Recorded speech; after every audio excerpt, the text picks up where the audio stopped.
Bueno, ahora les daré a conocer a la docente que impartirá el seminario de hoy. Su nombre es Paulina Lamas. Es psicóloga con mención clínica, doctoranda en psicología y magíster en mindfulness de la Universidad de Zaragoza, España. Tiene un máster en investigación en psicología, además de ser certificada en psicoterapia contemplativa basada en compasión del Nalanda Institute USA. Bueno, los dejo con la docente para que realice su seminario. Docente. Hola, buenos días por allá, que estén, espero que donde estén y desde donde estén viendo, estén bien. Me imagino que por algunos lugares con mucho calor, así que espero que este seminario les sea de utilidad y nos permita un poco introducirnos en este mundo del mindfulness, en una temática tan importante como es el estrés hoy en día. Así que voy a pasar a hacer la presentación. Vamos por ahí a hacer un pequeño ejercicio también experiencial en medio del seminario para que puedan también tener algún acercamiento experiencial a lo que es mindfulness dentro de este contexto. Así que voy a compartir con ustedes la presentación. No sé por qué no la estoy viendo en un minuto. Mm,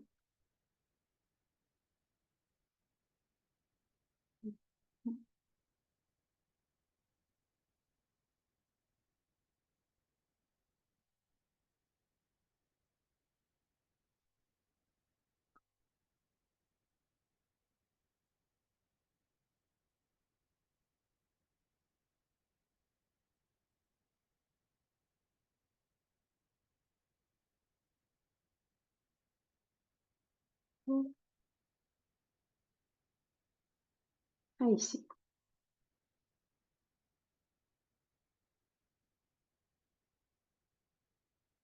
Ahora sí la están viendo, ¿sí? Me Y docente confirman. se ve. Muchas gracias. Bueno, quizás lo primero para poder introducirnos en la temática de lo que es el estrés es comprender primero qué significa el estrés. El estrés entonces es un intento que hace nuestro organismo ante demandas ambientales que percibimos como amenazantes o desafiantes. Este proceso incorpora cambios, ¿no es cierto?, en nuestro organismo y también tiene un proceso psicológico que moviliza ciertos recursos para poder responder ante estas demandas. Fíjense lo que dice acá en esta definición. Si la exposición a un factor estresante es real o percibida, que este va a ser un punto importante, el percibirlo como intenso, porque es ahí donde podemos también trabajar mucho en estas percepciones que tenemos de ciertos eventos ambientales como estresantes. Y cuando se percibe como intensa, repetitiva, cuando hay un estrés agudo, repetitivo o prolongado, que pasa a ser un estrés crónico, en ese caso, la respuesta al estrés es desadaptativa y perjudicial para la fisiología. Es decir, el hecho de estresarse, a diferencia de otras temáticas de salud mental, como puede ser de pronto sentir ansiedad o esa sintomatología, la diferencia que tiene es que causa, cuando se mantiene en el tiempo y es repetitiva y se convierte en un estrés crónico, algún nivel de daño en nuestro organismo. En este caso, entonces, la exposición a lo que les decía, a factores estresantes crónicos puede causar reacciones desadaptativas como depresión, ansiedad, deterioro cognitivo o incluso enfermedades cardíacas. Bueno, esto es una temática, ¿no es cierto?, bastante actual. Hay diferentes tipos de estrés. eh, Dentro del curso que les mencionaron, que viene de este seminario, vamos a ver también otros tipos de estrés como el psicológico, etcétera. Pero acá nos vamos a centrar en dos principales, que es el agudo, que es una respuesta natural de nuestro organismo frente a una amenaza que luego se restablece a la normalidad, o cuando hay un estrés crónico, que es decir, que se sostiene durante el tiempo y ahí sí va a causar ciertas consecuencias a nivel fisiológico y también psicológico. Entonces, ¿cómo se desarrolla esta respuesta al estrés, ¿no es cierto? Bueno, ahí yo les compartí un león porque es muy común el ejemplo del león, ¿no es cierto?, que viene a atacarnos, a comernos, y en el fondo nuestro cuerpo desarrolla, nuestro organismo, una forma de responder ante esa amenaza para sobrevivir. Entonces está improntado, ¿no es cierto?, en nuestra historia biológica el responder frente a las amenazas con el fin de seguir viviendo. Es un intento entonces de sobrevivencia. Entonces, ¿qué es lo que pasa cuando percibimos esta amenaza? Se activa una respuesta al estrés a nivel biológico que incorpora nuestro sistema nervioso, ¿no es cierto?, y ciertas hormonas y estructuras de nuestro cerebro. Entonces, lo primero que pasa es que al estar este evento percibido como amenazante, actúa nuestra amígdala, que está encargada de detectar esta amenaza junto con el hipocampo, y van a generar una respuesta, van a enviarle una señal a la glándula pituitaria y van a activar el hipotálamo también, que es importante el hipotálamo porque regula la respuesta al estrés, y esto va a hacer que se libere esta hormona que aparece ahí, que es la adrenocorticotropa, a las glándulas adrenales, que son las que van a liberar finalmente adrenalina y cortisol. Esta respuesta lo que hace es prepararnos para esta amenaza que sería la respuesta, ¿no es cierto?, conocida como lucha o huida, ¿no es cierto? Flight or fright, o hoy día ya también congelamiento, que está sido estudiada, ¿no es cierto?, y que es importante en otras temáticas como, por ejemplo, el trauma, que son respuestas que el organismo prepara frente a una amenaza de sobrevivencia. Entonces, ¿qué es lo que hacen estas hormonas, la adrenalina y el cortisol, ¿no es cierto? También la adrenalina va a informar desde la médula suprarrenal a nuestro sistema nervioso simpático que aparece acá y que va a activar esta respuesta de lucha-huida, y todas estas hormonas van a permitir que pasen fenómenos en nuestro organismo como el aumento de la respiración. Piensen que el cuerpo se está preparando para luchar o huir. Convierten el glucógeno en glucosa para liberar, ¿no es cierto?, a los músculos y haya mayor preparación, ¿no es cierto?, para correr o huir. Aumenta la presión sanguínea, aumenta la frecuencia cardíaca, y como esta energía, ¿no es cierto?, necesita ser eficiente para luchar o huir, va a reducir la acción de otros sistemas para poder centrarse principalmente en mantener el sistema nervioso en alerta, mantener, ¿no es cierto?, activado el músculo esquelético para luchar o huir y nuestro sistema circulatorio. Entonces, va a bajar la respuesta del sistema inmune, el sistema digestivo, el sistema reproductor, que en ese minuto particular no es tan necesario para la lucha o huida. Entonces, me imagino que ya podrán ir sacando algunas conclusiones respecto a lo que pasa cuando este sistema o sea, este estado de alerta o este estado de estrés se mantiene constantemente activo en un estrés crónico, ¿no es cierto? Y estos otros sistemas que les comenté están funcionando menos, digamos, el digestivo, el reproductor, ¿no es cierto? Y los otros están funcionando a máximo nivel, ¿no es cierto? El sistema circulatorio, el sistema nervioso, y esta mantención de esta forma de funcionar va a generar ciertos temáticas fisiológicas y psicológicas. Entonces, uno de los puntos fundamentales es que hoy día la verdad es que nuestras amenazas, por eso les decía la importancia de lo percibido, ¿no es cierto? Porque evidentemente si viene un león, ¿no es cierto?, a atacarnos, que vamos a responder, ¿no es cierto?, de alguna manera para tratar de sobrevivir. Pero también muchas de nuestras amenazas son percibidas como expectativas que tenemos del futuro, del pasado, miedos que surgen en el día a día, pensamientos, ideas respecto a las cosas, interpretaciones que también van a activar este sistema. Entonces, una cosa importante, ¿no es cierto?, es lo que estaba explicando, que este sistema nervioso simpático, a partir de esta liberación, se activa, ¿no es cierto?, para poder responder ante la amenaza, y al mantenerse activo durante mucho tiempo, va a perjudicar la respuesta organísmica de evaluar la amenaza y de activar este sistema nervioso parasimpático que ayuda, ¿no es cierto?, el hipocampo, porque el hipocampo, al percibir que se liberó mucho cortisol, como es una respuesta inmediata, lo que hace es inhibir el cortisol y permitir que comience luego de la amenaza a restablecerse el sistema nervioso parasimpático, que es el encargado de recuperarnos frente al evento estresante y restablecer esta homeostasis, restablecer cómo funciona nuestro sistema, nuestro organismo habitualmente, ¿sí? Entonces, cuando esto se mantiene activado, va a perjudicar, ¿no es cierto?, el trabajo que hace el hipocampo, ¿no es cierto?, reconociendo cuándo inhibir o no inhibir. Esto va a perjudicar el rol de la amígdala, que es la que reacciona frente a la amenaza, y así va a ir generando ciertas condiciones en el fondo que van a empezar a deteriorar, ¿no es cierto?, a través de esta exposición prolongada al cortisol, la capacidad de reponernos frente al estrés, regularlo mejor, y esto puede afectar nuestra memoria, etcétera, y generar, ¿no es cierto?, temáticas como ansiedad, depresión, etcétera. También va a afectar la capacidad al estar activándose y perjudicar este sistema de alerta, va a perjudicar también el rol de nuestra corteza prefrontal, que es la que tiene esa capacidad de evaluar en conjunto cómo responder. Entonces, lo que va a surgir es más bien una reacción constante frente al día a día. Y esta reacción es muy importante porque la idea o lo que propone principalmente mindfulness, y vamos a ver cuál es la idea, es cambiar esta reacción a una respuesta consciente frente a aquello que surge en el día.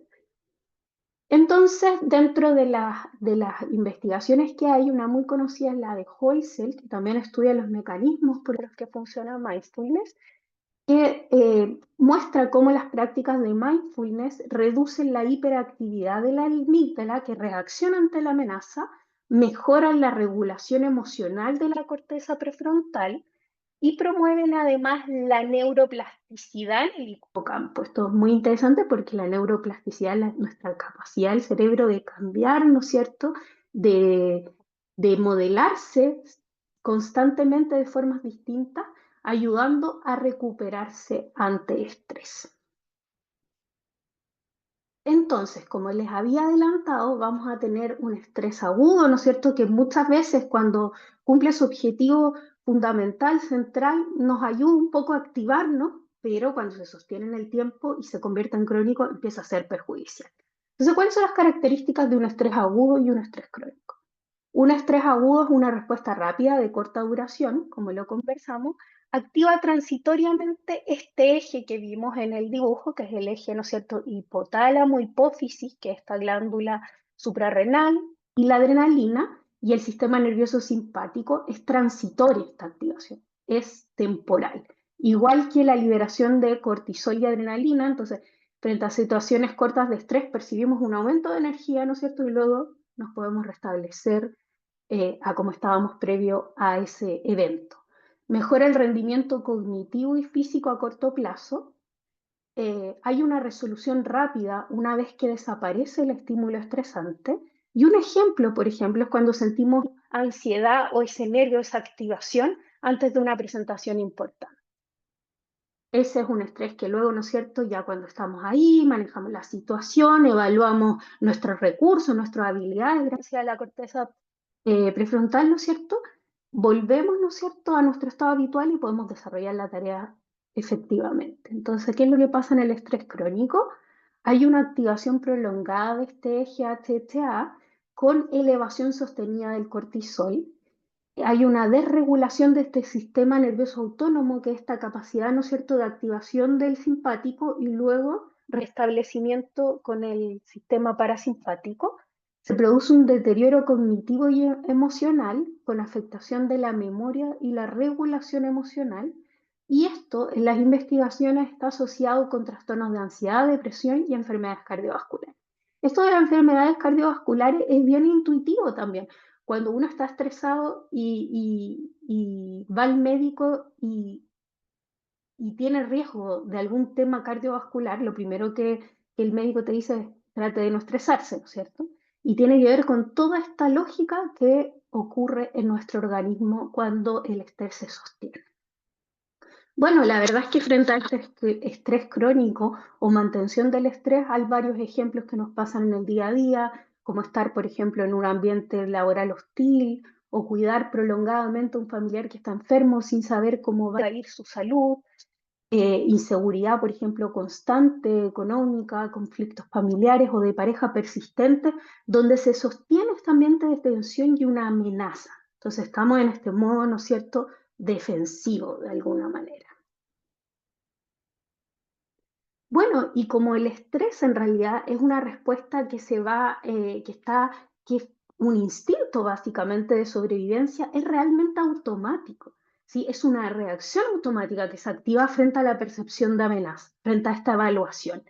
Entonces, ¿cómo sería esta reacción automática? Es impulsiva, está basada en hábitos, en patrones de defensa, ¿no es cierto? En esta forma de responder de lucha, huida o congelamiento y es controlada por la amígdala y el sistema nervioso simpático. Ya lo vimos. Entonces, eh, me imagino que por ahí de alguna manera nos conecta con esa experiencia cuando hemos estado estresados o muy estresados y hemos mantenido ese estado de estrés, la percepción, la experiencia es que uno está como constantemente apagando incendios, entonces es como que no tuviera tiempo de responder frente a lo que ocurre, sino que hay un estado de activación y como poca evaluación, sino que uno está como en este estado que le decimos en Chile apagar incendios, ¿no es cierto? Estar constantemente como apagando distintos incendios. Bueno, ¿y qué pasa cuando desarrollamos una respuesta consciente frente a lo que nos ocurre? Lo que se desarrolla es una mayor flexibilidad cognitiva o emocional. Entonces hay una capacidad de evaluar mejor la situación o el evento, de responder más que de reaccionar de forma consciente con una respuesta, evaluando lo que ocurre y a diferencia de estar controlada por la amígdala y el sistema nervioso simpático, es favorecida por esta evaluación de la corteza prefrontal y nuestro sistema nervioso parasimpático, ¿sí? Que no está percibiendo lo que ocurre como algo que haya que luchar o huir o congelarse, ¿no es cierto? Entonces, ¿cómo nos empieza a ayudar mindfulness desde acá? Que ya lo vimos, o qué es mindfulness, o cómo trabaja desde esta lógica del estrés eh, con, con estas temáticas de reaccionar, ¿no es cierto?, de forma impulsiva a cambiar esta respuesta por una respuesta más consciente que implica responder conscientemente. Bueno, lo primero a decirles es que mindfulness tiene muchas definiciones, ¿sí? Una de las más conocidas es la que aparece acá, que es de John Kabat-Zinn, que además es muy conocido a nivel internacional porque es quien tiene un programa fundacional en mindfulness que se llama Programa de Reducción del Estrés Basado en Atención Plena, en inglés MBCR, y este programa efectivamente lo arma para reducir el estrés. ¿Sí? Es el programa que cuenta hoy día con mayor evidencia científica respecto al trabajo con estrés. ¿Y qué es lo que dice él? Que mindfulness sería la conciencia que emerge al prestar atención intencionalmente en el momento presente y sin juzgar la experiencia que se desarrolla momento a momento. Acá hay varios puntos claves. Primero, que es intencional, es decir, que nosotros entrenamos esa capacidad y hay una intención. No es algo que surge naturalmente. Un punto fundamental, aunque no es el único de mindfulness, es la regulación de la atención, es cómo regulamos esa atención. Y en el caso de mindfulness la regulamos hacia el momento presente. Les pido perdón porque me comí una S en mindfulness en la diapositiva y para que no haya confusiones con dos S, como está arriba. Entonces, primero es intencional y lo que hacemos es autorregular la atención. ¿Y sobre qué vamos a dirigir nuestra atención? Fíjense que la vamos a dirigir sobre nuestros pensamientos, sobre nuestras emociones, sobre nuestras sensaciones corporales y sobre lo que está ocurriendo en ese minuto. Esto nos va a ayudar a tener una mucha mejor evaluación de lo que está ocurriendo en ese momento y qué es lo que estamos pensando, qué es lo que estamos sintiendo, más que dejarnos llevar rápidamente por una evaluación de la situación o por nuestros pensamientos. Ahí vendría el sin juzgar la experiencia. Es decir, nos permitiría tener cierta distancia y poder observar qué es lo que nos está ocurriendo, un espacio, ¿sí? De lo que se desarrolla momento a momento. Mindfulness se entrena. Uno de los entrenamientos más conocidos para entrenar este estado mindfulness es la meditación, que aparece ahí, la práctica. Y lo interesante es que esta definición de mindfulness puede surgir como un estado, como aparece ahí, o un rasgo. La idea es que a partir de el poder practicar y entrenar esta capacidad, pueda ser un rasgo, que es una capacidad más estable, que surge más naturalmente, ¿sí? Entonces dije que la práctica más habitual para entrenarse en mindfulness es la meditación, que vendría siendo la práctica formal, como aparece ahí, que son espacios de tiempo, donde uno, bajo distintos tipos de prácticas, va desarrollando esta capacidad de regular la atención, más otras actitudes, que son las que vamos a ver hoy día de forma introductoria para que las conozcan, y la práctica informal, que son pequeñas actividades que uno hace en el día a día que van entrenando esta capacidad de poder observar o estar con atención plena. Ejemplos de ellos son caminar con atención plena o hacer una actividad dirigiendo toda nuestra atención hacia lo que estamos haciendo, sea comer, sea incluso hacer las actividades cotidianas, cualquier acción que hagamos con atención plena. Entonces tenemos estas prácticas formales que son más largas, como prácticas meditativas, por ejemplo, y estas prácticas informales que son pequeñas prácticas que incorporamos en el día, ¿sí? Por ejemplo, detenernos y sentir nuestra respiración, evaluar cómo está nuestro cuerpo en ese momento, etc. Entonces, ¿qué es lo que dice John Kabat-Zinn y cómo explica esto del estrés? Dice, bueno, este estrés genera una reacción automática y el problema es que no tenemos una respuesta frente a ese evento percibido o a esa situación percibida. Entonces, ¿qué es lo que dice? Surge un estímulo, el estímulo estresor, y la verdad es que además esto se fortalece porque este estado de desatención sobre el presente, lo que nos ocurre, es llamado desde mindfulness piloto automático, es decir, cuando no estamos atentos o atentas a lo que está ocurriendo o a lo que estamos haciendo, estamos en piloto automático, simplemente reaccionando, respondiendo sin darnos cuenta de lo que está pasando.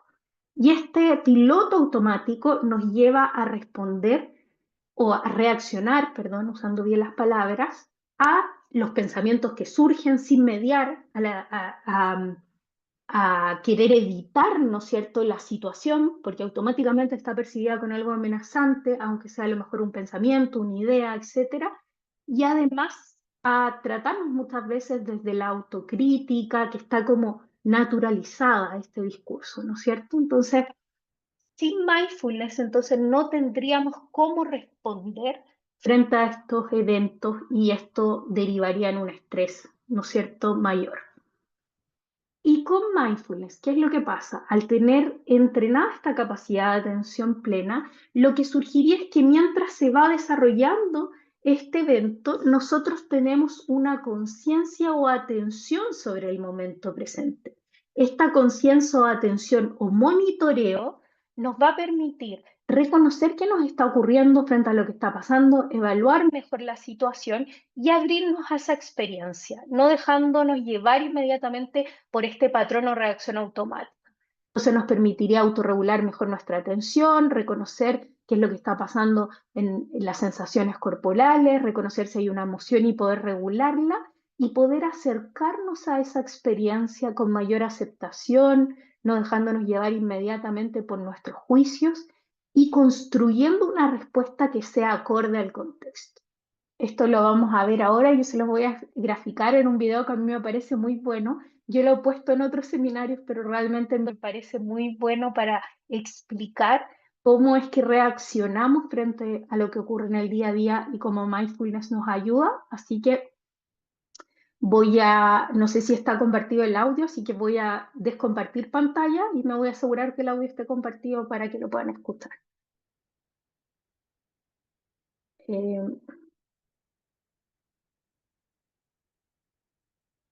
Ahí sí.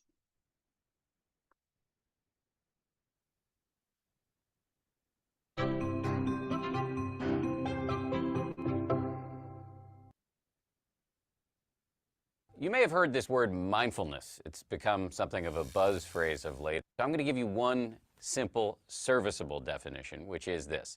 Mindfulness is the ability to know what's happening in your head at any given moment without getting carried away by it.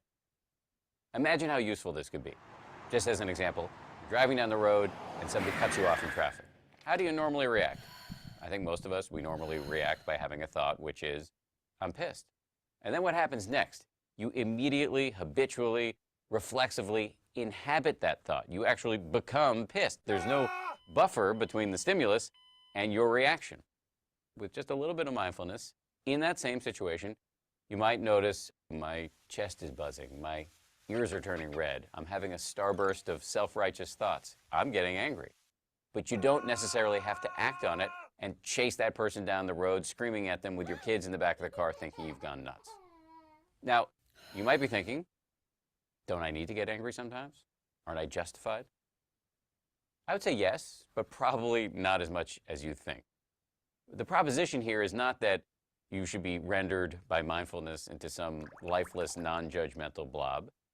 The proposition is that you should learn how to respond wisely to things that happen to you, rather than just reacting blindly. And that, my friends, is a superpower. How do you get it? The way to get it is through meditation. I believe that meditation and mindfulness are the next big public health revolution. In the 1940s, if you told somebody you were going running, they would have said, who's chasing you? But then what happened next? The scientists swooped in, they showed that physical exercise is really good for you, and now all of us do it, and if we don't, we feel guilty about it. And that's where I think we're headed with mindfulness and meditation. It's going to join the pantheon of no-brainers like brushing your teeth, eating well, and taking the meds your doctor prescribed for you. Let me just close by saying, mindfulness is not going to solve all of your problems. It's not going to render your life a nonstop parade of unicorns and rainbows. Nonetheless, this is a superpower, and one that is accessible by you immediately.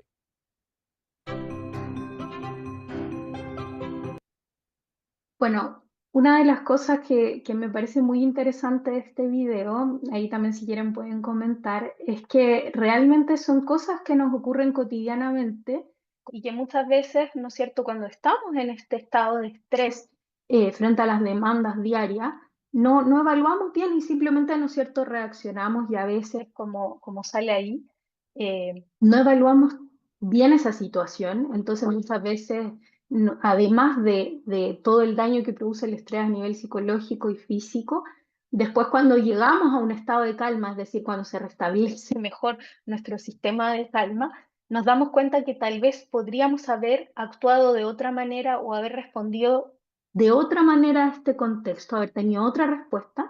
Y entonces un poco este entrenamiento que se hace con mindfulness, lo que te va desarrollando a medida que practicas esta capacidad de tener una respuesta más consciente. Bueno, y hay ciertas actitudes que se van cultivando y que son muy interesantes con la práctica.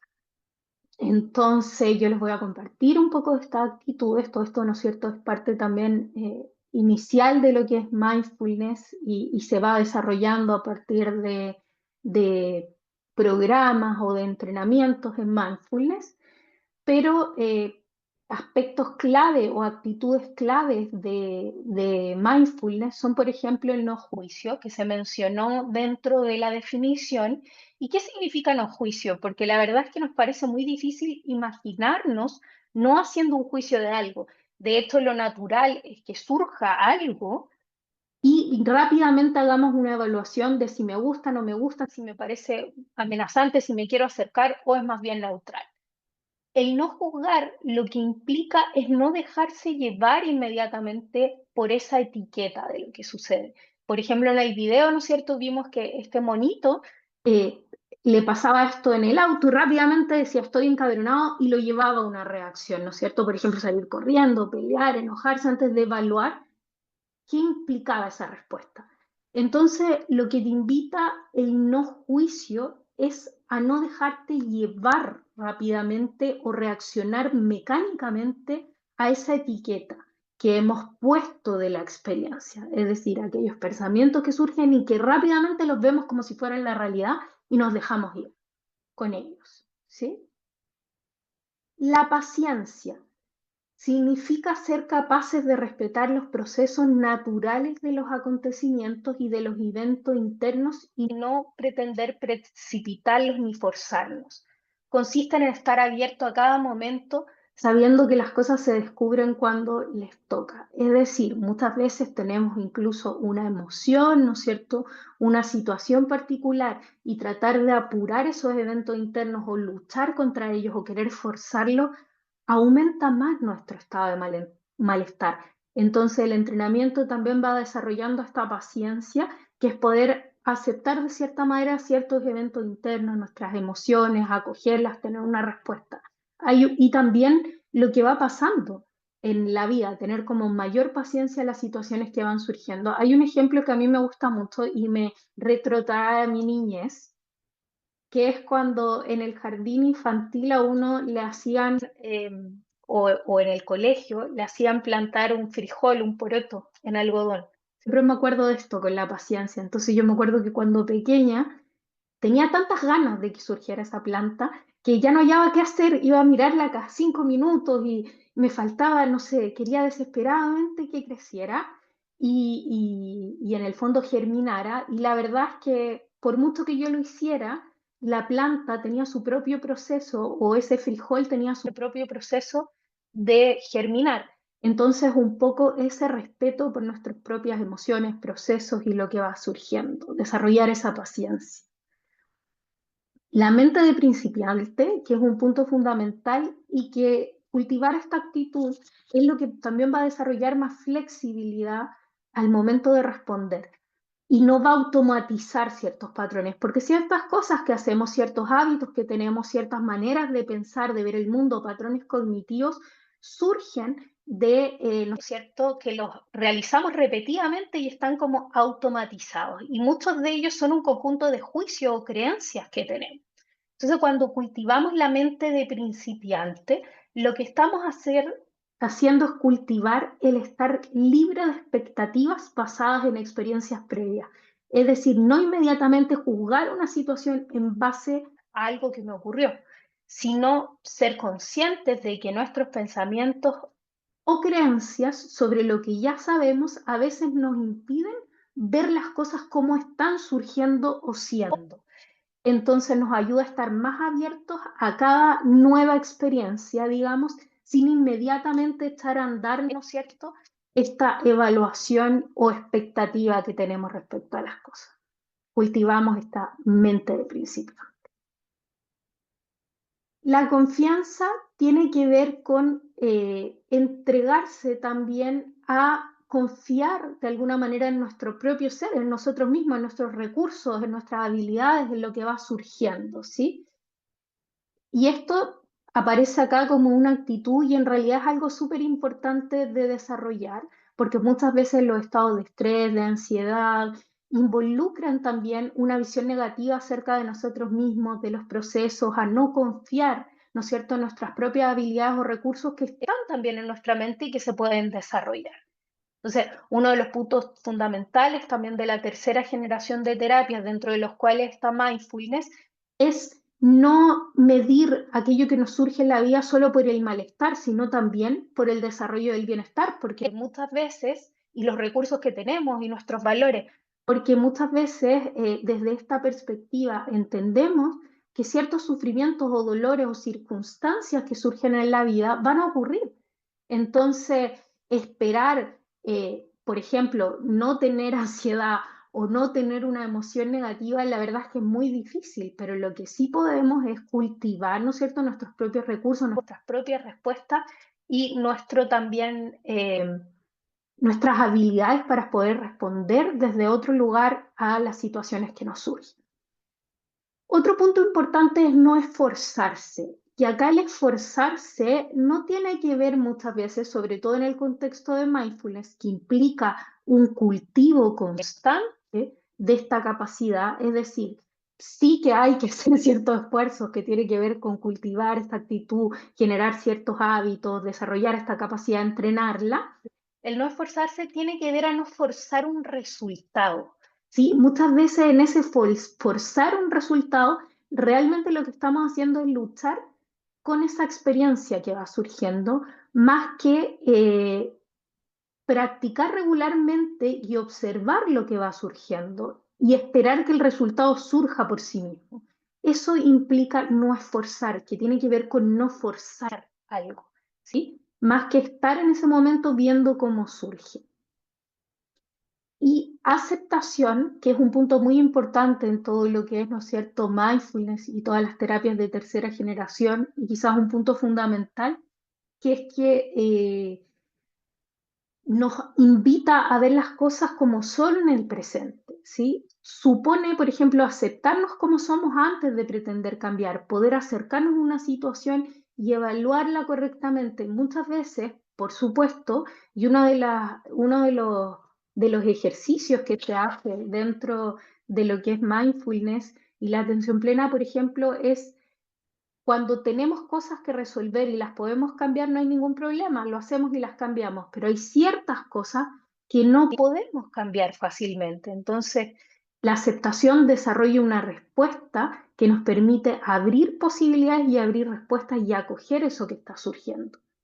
Sabemos, ¿no es cierto?, dentro del contexto, sobre todo de la psicología, que la aceptación es el paso después de un proceso emocional intenso, en el que primero negamos lo que ocurre, después muchas veces nos enojamos, hasta que logramos aceptarlo. Ese soltar implica soltar una resistencia a algo que fue.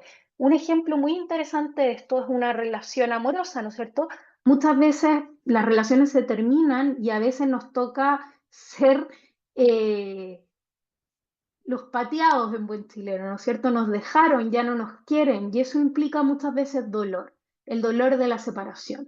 Y cuando esta relación se acaba, ¿no es cierto? Yo no puedo hacer algo para restablecer esa relación si la otra persona no quiere estar conmigo. Entonces, lo único que finalmente me queda es aceptar esa situación.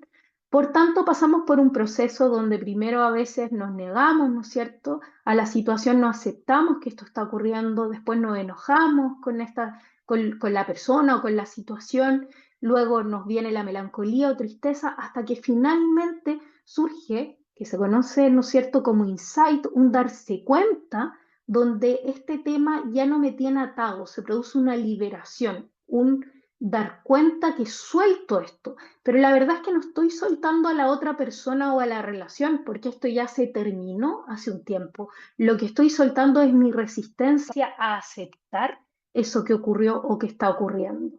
Entonces, eso es principalmente una de las actitudes que se promueve con el entrenamiento en mindfulness. Entonces, este proceso tan costoso de pasar por esta negación, ira, ¿no es cierto?, tristeza, se puede ir transformando a través del cultivo intencional de la aceptación. O sea, nos va ayudando a desarrollar más fácilmente esta capacidad de aceptación a medida que lo vamos entrenando. Y no se trata, como dice él, que nos tenga que gustar todo o de adoptar una postura pasiva, sino todo lo contrario, de tener la voluntad de ver las cosas como son y al poder, en este mismo ejemplo, ¿no es cierto?, cuando yo suelto, por ejemplo, esta resistencia en mi ejemplo a esta relación o no aceptar que esto se acabó, esto no, todo lo contrario de volvernos pasivos, abre el espacio para tomar otras decisiones, para ver otras perspectivas que muchas veces no estamos viendo por estar, ¿no es cierto?, en esta dinámica un poco de resistencia, ¿sí? Otras actitudes que se señalan dentro de lo que es mindfulness es que no es no conceptual. Esto quizás es una de las cosas más interesantes porque es tan importante practicarlo, porque nuestra forma natural, ¿no es cierto?, de resolver algo es elaborando pensamientos, que sirve, por supuesto, para muchas cosas. Pero lo que se promueve acá es no elaborar los pensamientos, sino ser consciente de lo que está ocurriendo, de cómo nos sentimos, de cómo estamos pensando. Perdón, se me secó la boca, he hablado mucho. Está centrado en el presente y es no condenatorio, ¿no es cierto? Vimos que nos ayuda a abrirnos a la experiencia sin dejarnos llevar rápidamente por estos juicios que surgen. Es una práctica intencional, requiere la autorregulación de nuestra atención y reconocer cuando nos dejamos llevar, por ejemplo, por estas etiquetas de los pensamientos o por nuestras reacciones automáticas, y ese entrenamiento de darnos cuenta nos permite volver y volver a abrir y evaluar esta situación y darnos cuenta de lo que está ocurriendo. Me gusta esta forma de explicarlo porque lo que se está promoviendo es como una observación participante. Uno está observando lo que ocurre, implicándose plenamente en ello, no mirándose desde afuera, sino es como esa capacidad de observación que se conoce hoy día como metacognición. Darme cuenta de qué estoy pensando, de qué estoy sintiendo y de cómo puedo responder frente a lo que está ocurriendo. Bueno, es no verbal porque nuestros referentes son, ¿no es cierto?, nuestras sensaciones, lo que va surgiendo, como por ejemplo en el video, como este conductor describía, ¿no es cierto?, me estoy enojando, me está subiendo, ¿no es cierto?, la temperatura, se están tensando mis músculos, estoy teniendo estos pensamientos respecto a otra persona o respecto a la situación, y nos invita a abrirnos a la experiencia, es exploratorio, es decir, la invitación es a ser una especie de investigador o investigadora de nuestra experiencia. Y bueno, acá dice, es liberador porque es una experiencia que libera de este circuito automático, ¿no es cierto?, de patrones y reacciones constantes que a veces no sabemos cómo detener. Bueno, ¿y cuál es la evidencia que se ha encontrado respecto a mindfulness y estrés? Yo acá les comparto tres estudios que son interesantes porque dos de ellos son revisiones sistemáticas y uno de ellos es un ensayo que se hizo con más de 2.000 participantes de distintos lugares y lo que se encontró básicamente es que estas personas al realizar ejercicios de mindfulness a través de un audio guiado, no necesariamente con un instructor, que eran principalmente los que están ahí, el escaneo corporal, ejercicios de atención a la respiración, de amor bondadoso o caminata consciente, fueron efectivos para reducir el estrés en comparación a el grupo de control. El grupo de control escuchaba audiolibros, ¿sí? Bueno, importante decir que acá el cambio se registró sobre todo en el estrés percibido, más que la respuesta fisiológica. Ahí hay bastantes más dudas respecto a la acción y importante también distinguir entre el estrés, por ejemplo, agudo o el estrés crónico. Y una de las prácticas de mindfulness que fue más efectiva en la reducción de este estrés percibido fue el Voice, que es la observación, que es una de las prácticas que también muy conocida, que vamos a ver dentro del curso también, es poder observar las distintas partes del cuerpo y las sensaciones del cuerpo, ¿sí? Y esto va a tener mucho efecto a nivel de un anclaje, desarrollar la interocepción, disminuir la rumiación, por ejemplo, y también poder desarrollar una mejor regulación emocional porque tenemos un mayor reconocimiento de cómo surge esta emoción y poder identificarla mejor también para poder regular. Otra de las investigaciones que hay es mindfulness y reducción de la respuesta fisiológica del estrés, ¿no es cierto? Esta es una regresión sistemática que mostró que mindfulness disminuye la percepción del estrés en estudios que implican un test que se hace donde a las personas se les ponen situaciones estresantes, por ejemplo, hacer un discurso público de 5 minutos, y así van con varias actividades que los ponen en un espacio estresante donde los graban, donde hay una audiencia que no tiene una gesticulación emocional y se va revisando, ¿no es cierto?, el aumento del cortisol, la respuesta cardiológica, etc. Entonces, mindfulness en esta revisión mostró ser más efectivo en reducir la percepción subjetiva del estrés que la respuesta fisiológica inmediata, de nuevo, los efectos sobre la regulación y el cortisol y la frecuencia cardíaca mostró en algunos estudios, cuando compararon los estudios, que dependían del tiempo de práctica y de la duración del protocolo. Mientras había más práctica y más tiempo, y duraba más la intervención, ahí sí que se veían más cambios. Y bueno, importante diferenciar el impacto entre una reactividad al estrés agudo, que es una respuesta más habitual y normal del cuerpo, que lo que es el estrés crónico, que es una respuesta sostenida, donde sí también hay evidencia en la recuperación de la respuesta normal al estrés, ¿sí? En casos de estrés crónico. Y mindfulness en el tratamiento de la ansiedad y estrés, que también una revisión sistemática y metaanálisis, se encontró que el mindfulness es comparable a la terapia cognitivo-conductual, es decir, que es una alternativa interesante que tiene el mismo resultado respecto a la reducción de la ansiedad y el estrés, siendo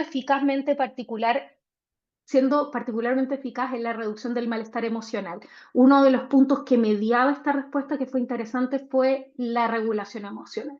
Hay otros estudios interesantes, este tema de estrés, pero hay otras revisiones que son de ahora último interesantes, que en ansiedad, sobre todo en depresión, se ha hecho bastante investigación con protocolos mindfulness, ¿sí? Principalmente MBCR, MBCT, que son dos tipos de programas que son muy conocidos dentro de lo que es mindfulness. Bueno, ¿y cuáles son los tipos de práctica principales que se desarrollan dentro del mindfulness? Y acá principalmente me estoy refiriendo a las prácticas formales, ¿sí? Porque las informales es la capacidad de llevar esta atención plena a actividades cotidianas y en general es complementaria en los modelos a las prácticas formales. Entonces, la más conocida es la atención a la respiración, ¿sí? Que acá vamos a hacerle unos minutitos para que la conozcan si alcanzamos. Estoy un poco preocupada ahí por la hora. Eh, Otro es el body scan o la exploración corporal, que es esta observación sistemática de las sensaciones del cuerpo. Movimientos conscientes, hay programas, por ejemplo el MBCR, que les comentaba de Mindfulness Reducción del Estrés, donde se hacen movimientos de yoga muy sencillos, pero que tienen como objetivo desarrollar la atención plena en estos movimientos, digamos. Meditación en pensamientos y emociones, que son ya meditaciones un poquito más avanzadas, donde se observan estos pensamientos y emociones, desarrollando, cultivando estas cualidades de flexibilidad, no reactividad, no juicio, etcétera, aceptación. Meditación de foco abierto, que es una especie de monitoreo o vigilancia. El foco abierto se refiere al tipo de procesamiento atencional. Hay un procesamiento que es focalizado, por ejemplo, cuando centramos la atención en la respiración, estamos hablando de una atención focalizada en un objeto particular, la respiración, por ejemplo, y la meditación de foco abierto, que es la amplitud de este procesamiento atencional hacia, por ejemplo, el presente. Un estado de vigilancia sobre nuestros pensamientos, emociones, lo que va surgiendo en la mente, pensamientos, emociones, sonidos, todo lo que vamos percibiendo del ambiente. Meditaciones de autocompasión, hablábamos que era muy importante el tema también de la autocrítica y la invalidación hoy en día, entonces las prácticas de autocompasión son muy interesantes también dentro de lo que es mindfulness porque nos permiten desarrollar mayor amabilidad y tener una respuesta también frente a lo que nos va surgiendo, al sufrimiento, a los pensamientos, a las emociones. Indagación, que es poder también indagar, ¿no es cierto?, en cómo van surgiendo, ¿no es cierto?, estas experiencias a partir de la práctica de mindfulness, reconocer ciertos patrones, por ejemplo, de pensamiento, cómo surgen nuestras emociones, bajo qué circunstancias, etcétera. Y bueno, un pequeño, ¿no es cierto?, avance de todo esto se va a desarrollar mucho más profundo en el curso, pero mindfulness puede ser integrada a la consulta para el manejo del estrés y se hace principalmente a través de 3 focos, que son ejercicios breves que se integran en consulta para poder observar y desarrollar esta cualidad en la persona, ¿no es cierto? Esta respuesta consciente, esta capacidad de responder frente a lo que va surgiendo, de regular sus emociones, poder reconocer sus patrones de pensamiento, desarrollar otra forma de responder. Y se incorporan ejercicios breves en terapia, por ejemplo, como las técnicas de respiración o el escaneo corporal y otras estrategias también de prácticas informales. Se integran en terapia. Otro es la psicoeducación, porque requiere también se utilizan mucho las metáforas o ciertas perspectivas para poder explicar los efectos de mindfulness en el cerebro y el cuerpo, también los efectos del estrés y cómo cambiar de alguna manera ciertas actitudes o visión va a promover, ¿no es cierto?, una mejor relación con lo que nos va ocurriendo. Y por último, intervenciones estructuradas que ya han sido desarrolladas también, como por ejemplo es el MBCR, que está directamente, por eso la menciono, dirigida a tratar el estrés crónico principalmente y el estrés más bien de corte psicológico. Así que esas como las tres alternativas o tres cosas que se hacen dentro del contexto de mindfulness en el espacio terapéutico. Bueno, acá está la invitación al curso que viene la próxima semana y la subsiguiente, súper enfocado también en profundizar todas estas temáticas de acá y también poder desarrollar eh, la experiencia con la práctica y estrategias para acompañar, ¿no es cierto?, a otras personas en el trabajo y entender con mayor profundidad cómo esto del mindfulness, cómo actúa, cómo se va desarrollando esta cualidad para la reducción del estrés principalmente. Y bueno, antes de terminar, me gustaría que hiciéramos un pequeño ejercicio, si se animan, que es un pequeño ejercicio de pausa, ¿no es cierto?, meditativa o pausa mindfulness a través de la respiración y de la atención. Así que si están ahí, para que la hagan, porque varios están con la cámara apagada, lo entiendo, pero ojalá me vayan siguiendo. Les invito a tomar una postura cómoda ahí donde estén, sentados. Pueden poner sus manos sobre las piernas para que no les tiren o no queden sueltas ahí haciendo tensión. Les invito a cerrar sus ojos si eso te acomoda.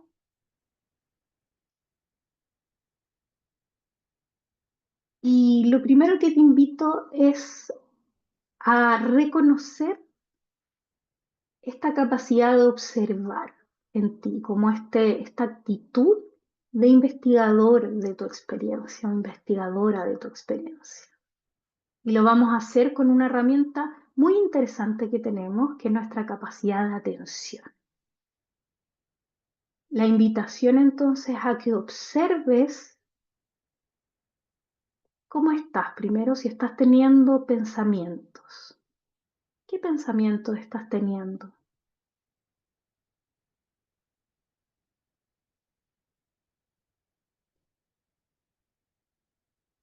Si hay también alguna emoción que estés experimentando. Simplemente observarlo, sin cambiar nada. Es como invitarte a esta capacidad de investigar algo. También te invito a observar el estado en que está tu cuerpo, si lo ves tenso, lo ves más relajado.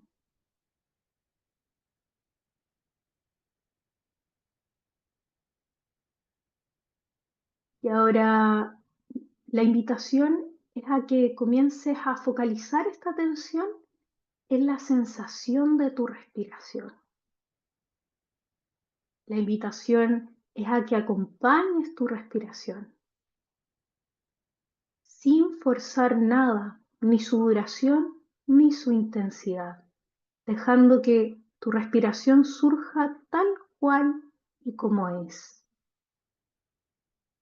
Y con amabilidad simplemente acompañarla.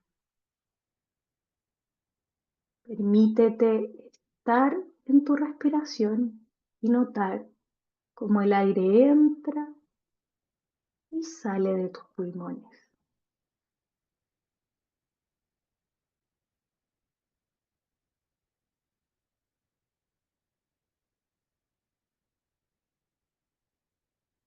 Si notas que algo te distrae, un pensamiento, una sensación, un sonido,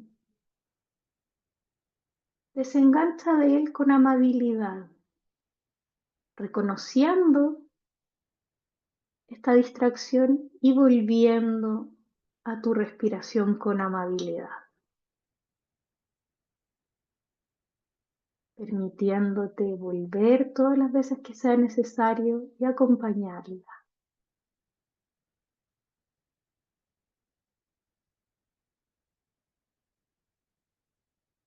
En cada respiración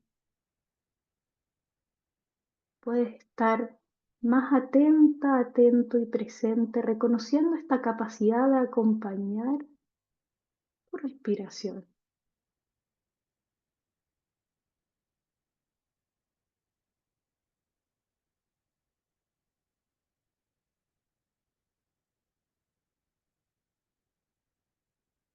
Y ahora la invitación es a que puedas ampliar esta atención hacia las sensaciones de tu cuerpo. Nuevamente, la invitación es a no forzar ni cambiar nada. Simplemente permítete investigar, observar el estado en el que está tu cuerpo. Puedes hacer un pequeño recorrido desde tus pies, como si estuvieras escaneando todo tu cuerpo, reconociendo las sensaciones.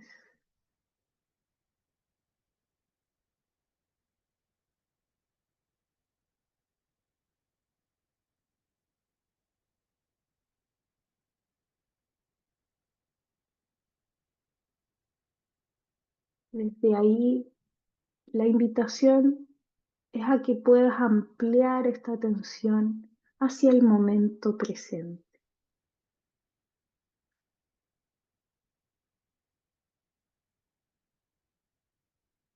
Cuando te sientas preparado, preparado, te invito a abrir los ojos y a incorporarte, reconociendo y tratando de expandir esta atención al día a día.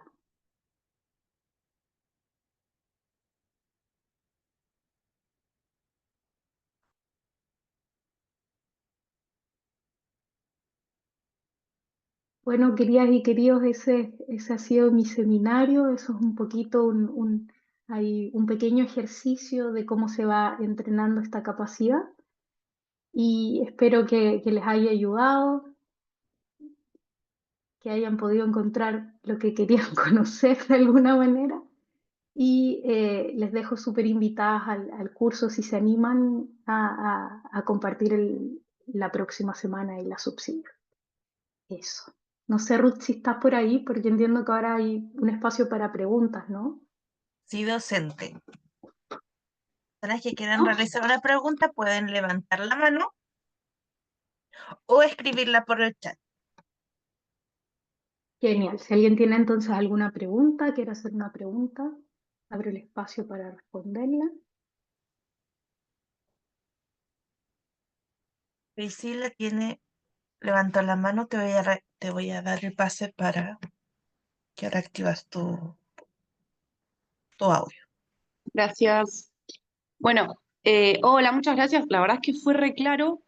Solo me quedé pensando en una parte que me quedó una duda, cuando habla de las investigaciones y de esto de como que se registró que ellos percibían menos estrés, pero físicamente estaba el mismo. Como eso me generó duda. O sea, entonces, la consecuencia como cuál es a nivel de esto que decíamos de si es sostenido en el tiempo, que pasa todo esto en el cerebro, trae consecuencias. Entendí eso de la respuesta a la investigación, que no sé si está bien lo que entendí, y si es así, entonces no habría consecuencias de la misma forma, entonces sí, al fin y al cabo sí hay un efecto más allá de que perciban que no. Claro, por eso es interesante seguir haciendo investigaciones, porque una es investigar el estrés percibido, ¿no? Que serían como los autorreportes o cómo te sientas a nivel emocional, etcétera. Y otro sería la respuesta del cuerpo al estrés. Por ejemplo, la respuesta del cuerpo al estrés, cuando el daño es sostenido, digamos, hay un estrés crónico. Por eso decía que es importante determinar la diferencia entre un estrés agudo y un estrés crónico, y ahí se necesita mayor investigación, porque la respuesta al estrés en una persona que no está estresada tiene que estar igual a nivel fisiológico, ¿se entiende? Entonces, si tú no puedes hacer a partir de estudios esa diferencia, no lo tienes tan claro cómo afecta a nivel biológico, porque una persona puede liberar frente a un estímulo estresante cortisol y eso está bien, ¿se entiende? El problema surge cuando el estrés es sostenido y hay una liberación de cortisol constante que empieza a dañar, ¿no es cierto?, la respuesta al estrés del hipocampo, etcétera. Entonces, en el fondo, lo que dice es que principalmente lo que se encontró y lo que es claro en esa revisión es el estrés percibido, ¿sí? Que esta respuesta que tú registras como la sensación de disminución sintomática del estrés, menos tenso, emocional, etcétera, etcétera. ¿Sí?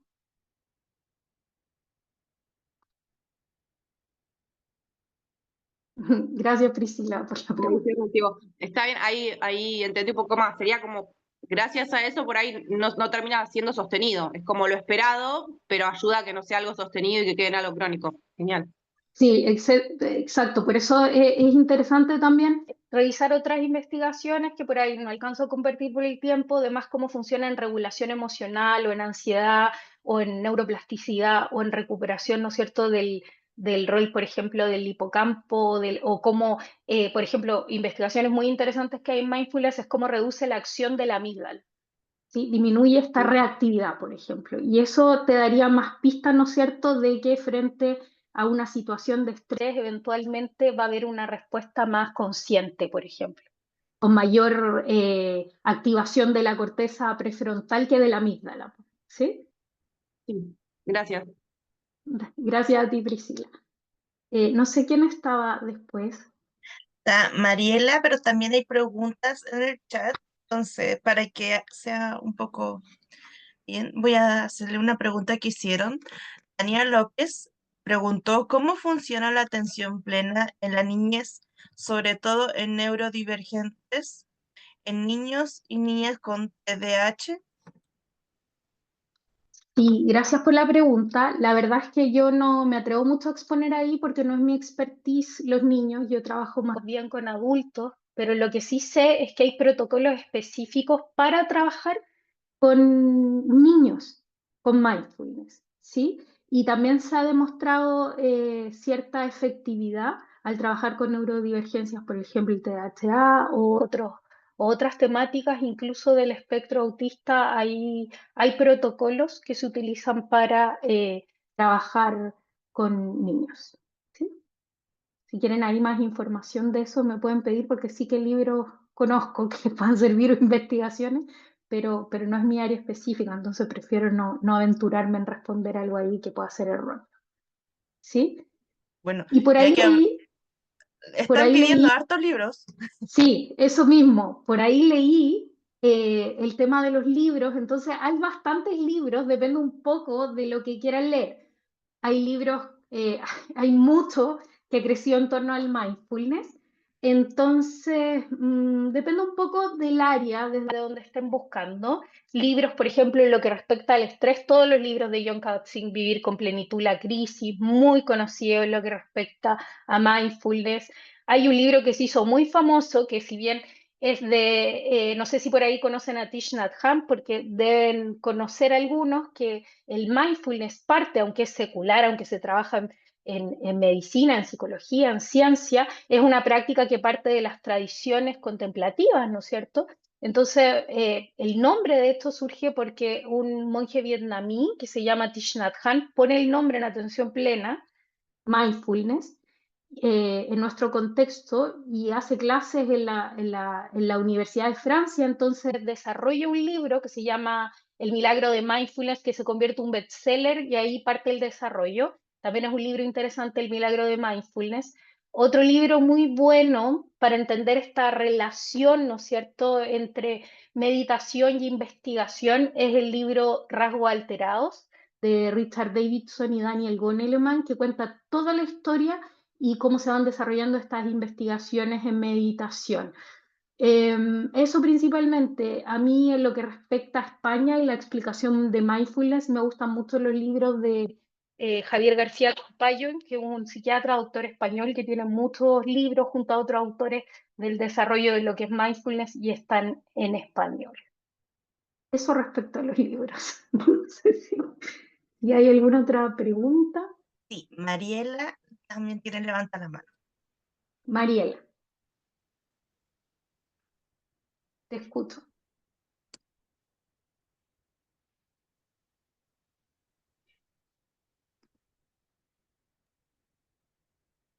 ¿No? Parece que no puede reactivar el audio, no sé por qué. Mm, Bueno, vamos a pasar a Lau. ¿Se tiene como ¿Lau? Lau? Sí.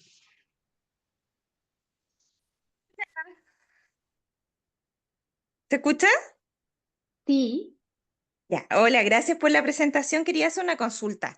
Dado la alteración, la neuroplasticidad o neurocognitiva que pueda generar el estrés crónico, por el mindfulness, ¿eso se puede revertir?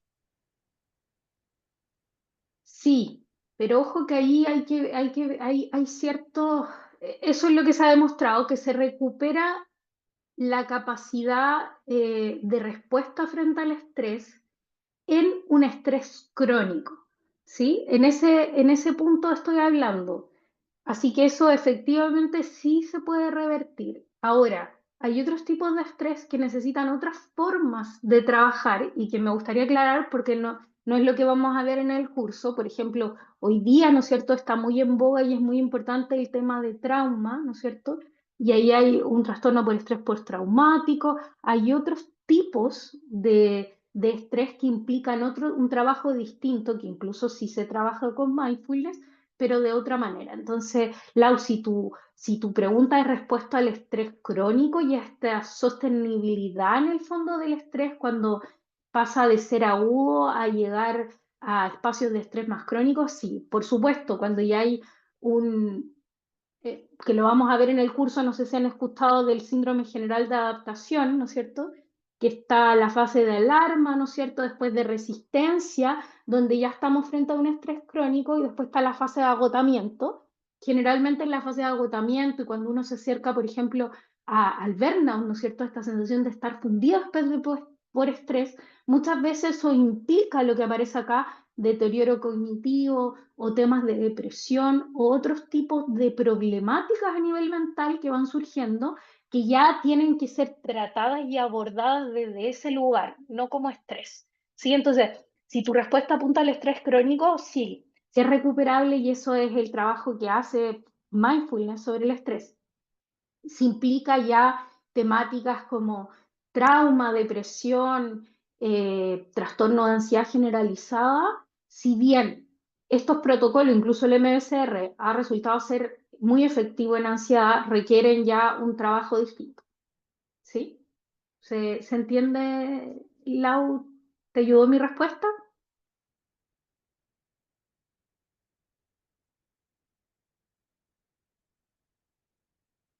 ¿Lau? Ahí puso que sí. Ya, qué bueno, me respondió por el chat. Por el chat ya responde. Nos quedan 2 minutitos para otra pregunta. Y no sé si se pueden responder una pregunta en 2 minutitos. ¿Sí? ¿Sí? Eh, ¿Sí? a ver, Mariela. No. Lo siento, Mariela. No sé qué hay, pero parece que no puedes. Mm, por el chat, no sé, docente, si encuentra alguna. No, ahora ya estoy viendo preguntas más administrativas. Ah, ya. Bueno, entonces, eso sería todo. Muchas gracias, docente, por el seminario. Igualmente, los dejo invitados a que